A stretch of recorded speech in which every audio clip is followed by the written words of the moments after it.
Baja California, so it is native to Southern California. And its habitat also ranges from intertidal to 60-foot subtidally. Subtidally. And its fishery has been closed since 1997, and over the 25 years fishery closure, the green abalone population has not yet been recovered. So the green abalone population is estimated to be less than 1% of its baseline density, according to Rogers and Bennett in 2002. Just by the way, I know there might be some black abalone researchers here, and since we survey all the intertidal area in Orange County, we found 2 black abalone. So the overarching goals for this project is we want to restore green abalone. So we get inspired with around 6,000 abalone, and we want to find the best place for outplanting green abalone, especially for abalone that size at 10 centimeter.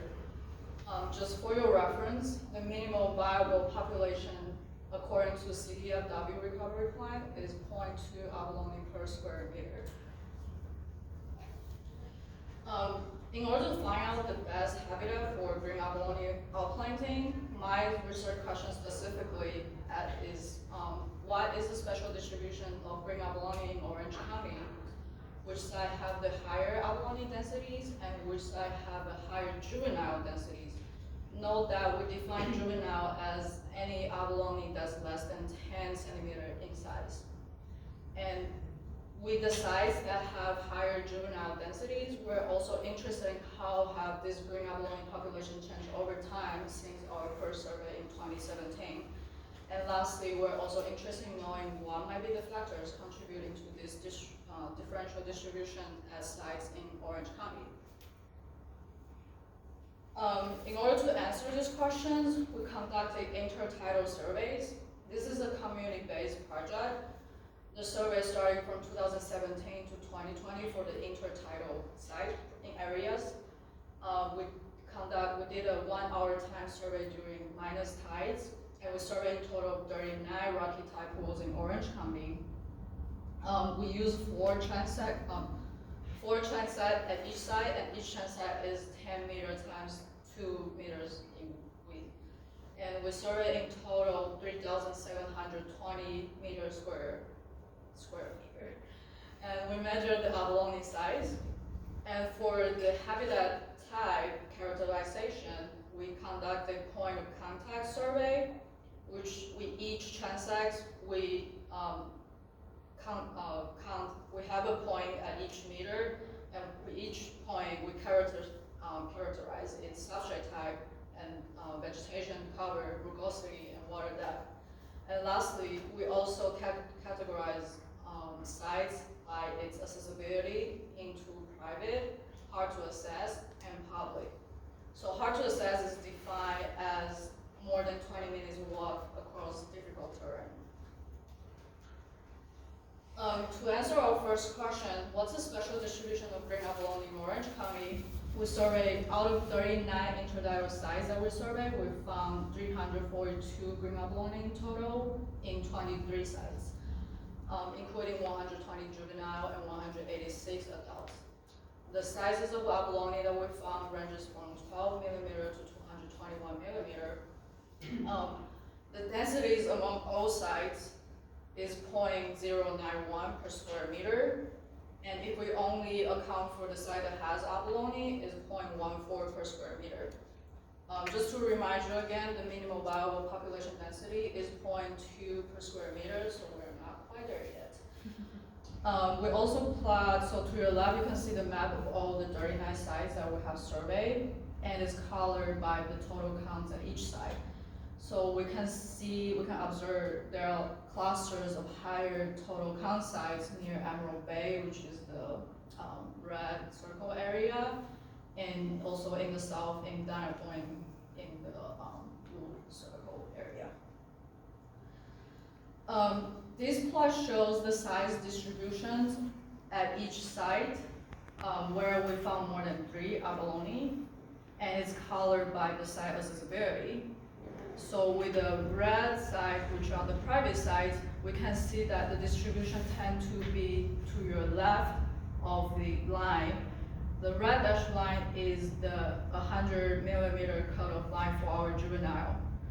And for the size that's hard to assess in yellow, and the other size that's in blue, which are the public ones, tend to have its distribution to the right, which means adults in this case.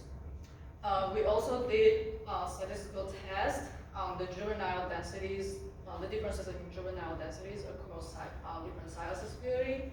We found that the private side tend to have higher, significantly higher juvenile densities compared to the public hard to assess. And it's interesting to note that the hard to assess size doesn't seem to have any difference with the public size. So even with the limited assess, it doesn't seem to help them too much. To answer the second and third question, which side have the higher abalone densities and which side have higher juvenile densities? This plot shows the densities at all 39 sites, and again, we found a peak at both Emerald Bay and Dana Point. However, if we dive deeper into the colorations by age, the composition is actually very different. So with the Emerald Bay area, we tend to see the dark pink color taking up most of the proportion, which are the juvenile. Versus if we look at the Dana Point area, it tends to have the orange. It has a higher proportion of orange bar. It is means adult. So again, to show it on the map, remember we have these two clusters of Emerald Bay and Dana Point, and if we do the same thing with the juvenile count only, we only see the same thing with the Emerald Bay, and then with the Dana Point, that cluster is not that apparent anymore. And to your left, it's the same graph from the last slide, just to reiterate that the composition of these two types of two areas of clustering are really different.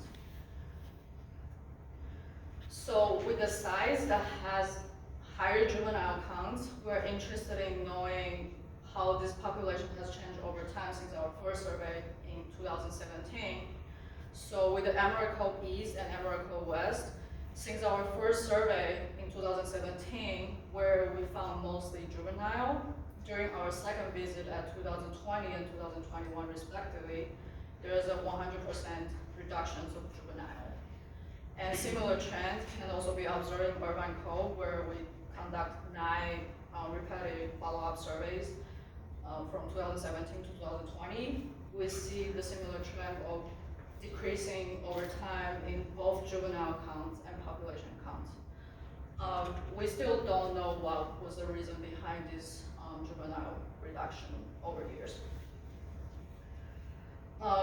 Lastly, we're also interested in what might be the factors contributing to the differential distribution. So if you recall that we collect this point of contact data for each transect, and each transect we have 10 points.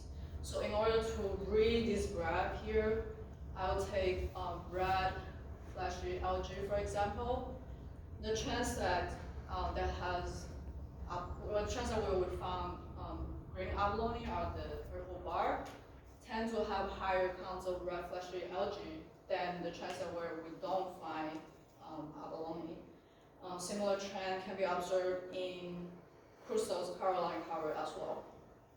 In contrast, the transect that we found green abalone tend to have lower counts of no alga cover comparing to the transects that we didn't find any green abalone. And similar trends also found in invasive lowrider grounds and articulate Caroline.